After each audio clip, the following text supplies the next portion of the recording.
और आज दुबई कहाँ हो गया? दुबई और पाकिस्तान में शेर और सुअर का अंतर है। तो उतना आपको बैन कर देंगे पाकिस्तान में, आपने सुअर का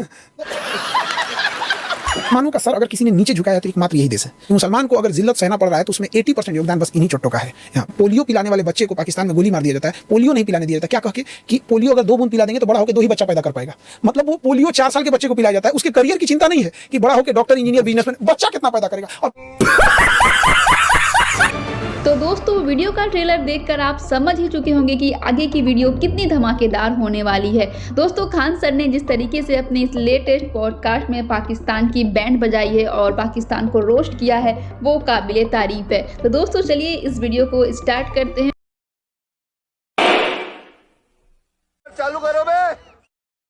पाकिस्तान हमको लगता है ये मतलब पूरी दुनिया में एक बोझ है और मुसलमानों का सर अगर किसी ने नीचे झुकाया तो एकमात्र यही देश है। सही पकड़े हैं।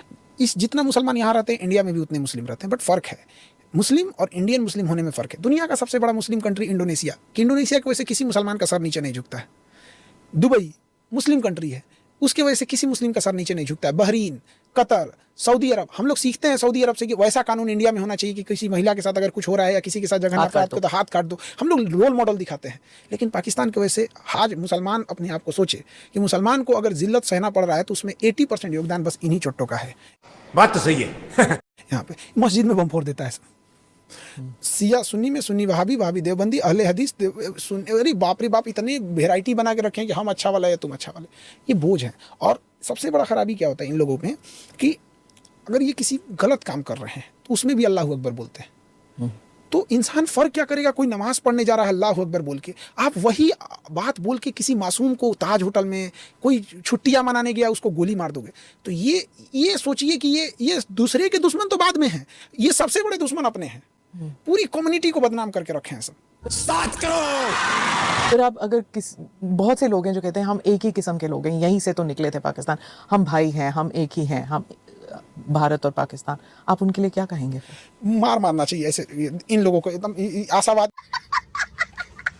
लोगों का ना इंडिया में ना। जिन्ना ने देश लिया ये खतरनाक नहीं था, जिन्ना ने जिस तरीके से देश लिया वो खतरनाक था। यहाँ पे भाई भाई का बंटवारा के लिए कोई माँ को गोली मार देता है, बाप पे हाथ उठा देता है और कहेगा कि हम भाई भाई हैं। ऐसा नहीं होता। परवरिश कैसी हुई? जहाँ पोलियो पिलाने वाले बच्चे को पाकिस्तान में गोली मार दिया जाता है, पोलियो नहीं पिलाने दिया जाता। क्या कह के कि पोलियो अगर 2 बूंद पिला देंगे तो बड़ा होकर 2 ही बच्चा पैदा कर पाएगा। मतलब वो पोलियो 4 साल के बच्चे को पिलाया जाता है, उसके करियर की चिंता नहीं है कि बड़ा होकर डॉक्टर, इंजीनियर, बिजनेसमैन, बच्चा कितना पैदा करेगा। और अब सरकार भी पागल, वो कहती है कि नहीं 2 बूंद से कुछ नहीं। अरे भैया उसको 10 बूंद पिलाओ। उसको यही लग रहा है ना 2 बूंद से 2 होगा तो उसको 20 बूंद पिलाओ। भैया तेरा 20 बच्चा पैदा हो जा। यहाँ पे गधों को गधों जैसे समझाइएगा यहाँ पे। और क्या बढ़िया था गुरु। हम अब इंडिया में देखिए बच्चे 7-8 साल के भी हो जाते हैं ना तो गार्जियन का देता, अरे जा पी लो। तो जो आशा होती है पिलाने वाली ना, उनको भी लगता है कि 5 साल से क्रॉस है, फिर भी पिला देती है। कितनी मेहनत से हमने पोलियो खत्म किया। आइए बगल में पोलियो लेके घूम रहा है, कौन कब फटेगा पता ही नहीं चलेगा। हम दिल्ली एयरपोर्ट पे थे तो ऐसे पता चल रहा था, तो एक पाकिस्तानी था वहाँ पे, हम अपना सीट बदल दिए एयरपोर्ट पे, वो वहाँ पे बैठा हुआ था, चार्ज कर रहा था मोबाइल, हम बगल में, हम फट जाएगा ये कब किसी को नहीं पता है।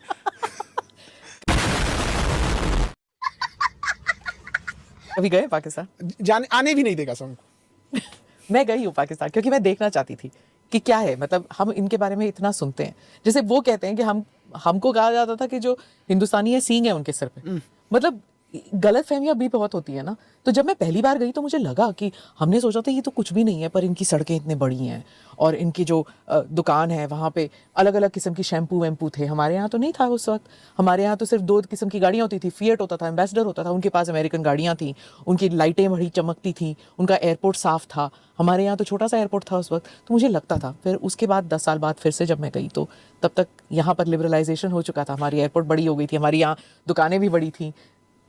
फर्क हो जाता है जब आपका पड़ोसी जो है जब नीचे हो जाता है ना तो पड़ोसी गुस्सा हो जाता है। तो ये गुस्सैल हो गए हैं अब। धर्म जब नशा चढ़ जाता है ना, तो धर्म की एक सबसे बड़ी खराबी क्या होती है ना, धर्म आपको क्वेश्चन नहीं पूछने देता है। एक बड़ी खराबी, जो बोल रहे हैं मानिए मानिए मानिए, वो सही है वो सही है। धीरे धीरे इंसान को आदत हो जाती है, जो हम बोल रहे हैं सही है, इंडिया गलत है तो उसको मानना पड़ेगा गलत है। तो ये बड़ा खराब चीज होता है। धर्म अच्छी चीज है, आप साइड में इसको रखिए, देश के ऊपर हावी मत होने दीजिए। बात है सर, क्या बात है सर, क्या बात, ये बात है। ये वो तो बना ही धर्म के धर्म के आधार पे ही बन गया।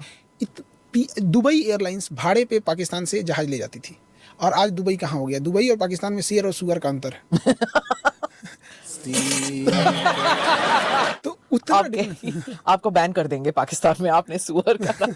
हाँ अच्छा, उनका गजब है, सुअर बोल दोगे तो गड़बड़ हो जाए। मतलब उसको इंग्लिश में बोले पिग तो ठीक है, उर्दू में बदखोम बोले तो भी ठीक है, खंजीर बोले तो भी ठीक है, सुअर बोले तो गड़बड़ है। मतलब वाटर बोले तो ठीक है, पानी बोले तो गड़बड़ है यहाँ पे। खैर अब इसमें क्या ही बोल सकते हैं पाकिस्तान वाले में। गजब बेइज्जती है।